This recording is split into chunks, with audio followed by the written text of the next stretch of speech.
ნეთანიაჰუს კოალიციის მიერ დაწყებულმა სასამართლო რეფორმამ სრულად გახდეჩა ისრაელის საზოგადოება. ბენი განცმა ოპოზიციის ლიდერმა და სხვა ოპოზიციონერებმა ბევრმა საჯაროდ განაცხადეს, რომ ქვეყანა იყო სამოქალაქო ომის ზღვარზე, იყო ძალიან მასობრივი გამოსვლები, გაფიცვები და ბოლო წერტილი იყო, როდესაც ბოლო წერტილი არ იყო ეს ბოლოს წინა წერტილი იყო, ბოლოს ვიტყვი რაც იყო.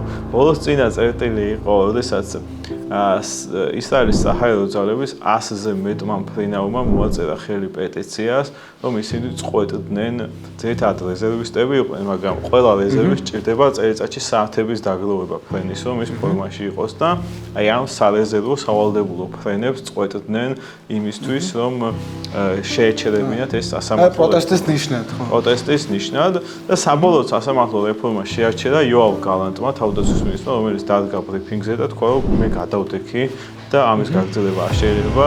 გალანტის გადადგომის მეორე დღეს თელ-ავივში აქციაზე გამოდის 500,000 კაცი, 9.5 მილიონი ადამიანი.